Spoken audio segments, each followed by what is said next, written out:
Hi there, everyone. Elaine here. Welcome once again to a brief show on Elaine's gardening and cooking channel. I know we're inside, and you still see my freelance paranormal investigations logo behind me, or the banner, I should say. But until we can get outside, I really can't do much. Too much snow out there. But anyway, the reason that I'm here today is I wanted to talk to you all about the incredible edible dandelion. Very, very, very misunderstood plant.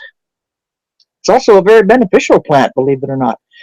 Um, Centuries ago, dandelion was considered one of the staple crops. Fantastic raw or cooked, fantastic for teas, fantastic in salads, all kinds of things. They were often cooked and eaten like spinach, and they are very, very tasty.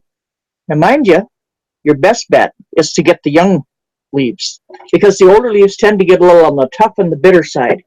So you're really best to get the young ones. Use those in your salads. The older ones certainly you can use in your tea, and you can sweeten the tea with honey or with stevia, or I suppose sugar if you want. I don't use sugar myself. I use stevia or honey. However, as far as growing dandelion is concerned, don't just consider it a weed, please, because it's a very, very beneficial plant. Sorry, I've got an itchy spot on my shoulder, and it's been driving me crazy all day. But anyway, the dandelion is a good plant to cultivate in your garden, believe it or not. And it won't overtake it if you keep your flowers in check. And the best way to keep your flowers in check, don't pick them off. Cut them off. Cut them off with scissors.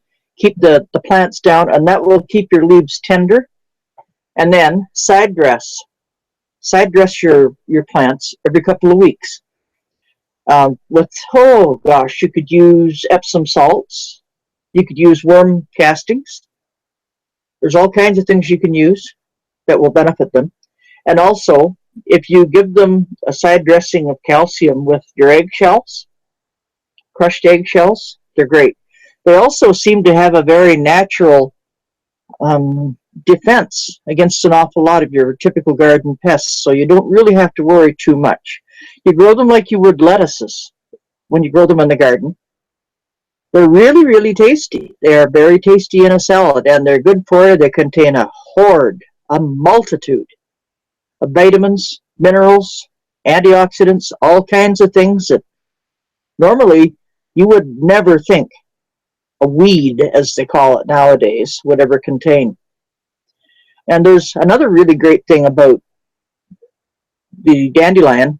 The entire plant is edible. The flowers are edible. They're great in salad. Just make sure, because they do love to attract ants, make sure you soak your blossoms in some lightly salted water first to get rid of the ants, get them out of your blooms. Rinse them really well. Make sure you don't have any ants in there. Otherwise, okay, you're not going to poison yourself by eating an ant. Don't get me wrong. No extra charge for the protein. But anyway, some people, myself included, would not be too fond of eating ants. So, if you just want the greens, if you just want the flowers, yes, just give them a soak for about 5-10 minutes in lightly salted water. You don't have to put too much salt in, because then it's going to flavor your leaves and your flowers. So do that. Give them a real good rinse, shake them out, and then let them dry. Now, as far as the roots are concerned, the roots are also quite usable. Not only can you produce new plants from those roots, but they make absolutely perfect coffee. No caffeine,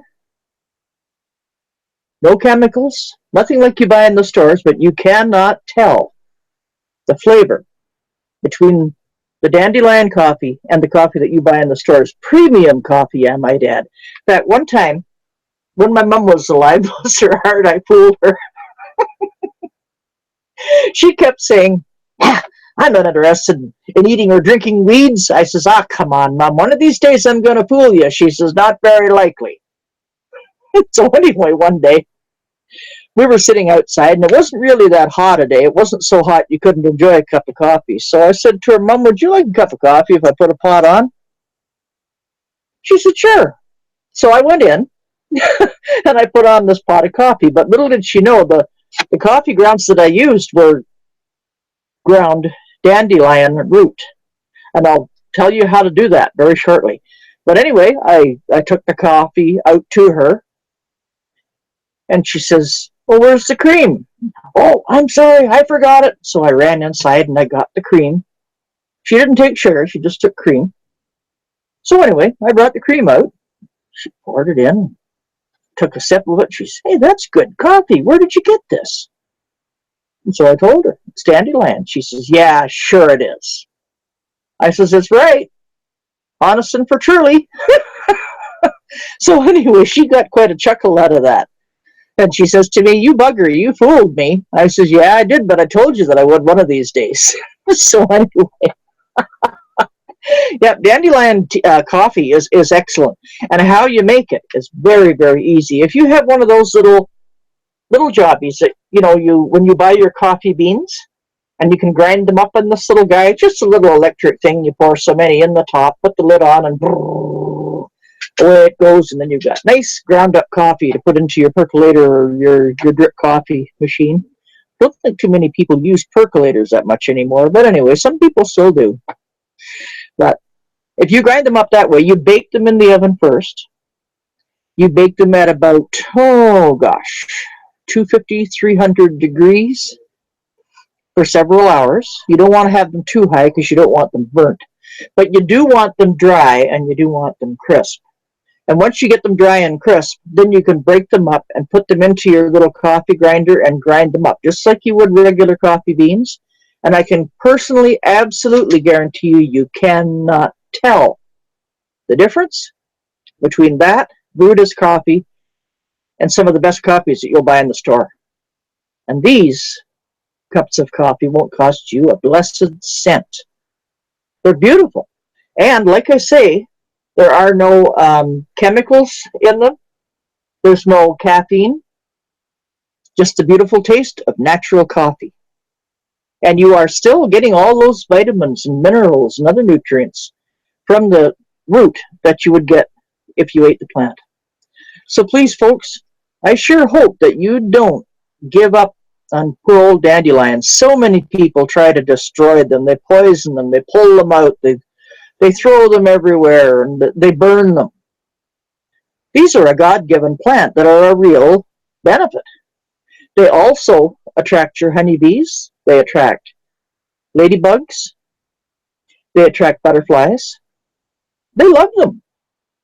So they're a very good thing to grow in your garden. If you can find a little bit of space, even a potted plant of dandelions would be fantastic. But all I ask is keep your flowers in check, because once those flowers bloom, you're going to find that once they go to seed, you're going to have a whole pile of dandelions that you may not want. So, okay, if you want them for the blooming purposes and to attract your friendly insects, great. Let them go to bloom, but once they start to wilt, cut them off. Don't just pull them, cut them. But leave the roots intact, okay? And then that way you're going to have new leaves grow up, which you can use as lettuce greens, just as you would in any ordinary salad. So I hope you enjoyed this. I know it's been a short show, but like I say, I'm warning you in advance. Once we get the chance to get outside, okay, they will be longer, guaranteed. Thank you so much for watching. I hope you enjoyed this little show. And if you will, please, I would appreciate it if you'd give it a like for me, because it kind of encourages me to keep going as well.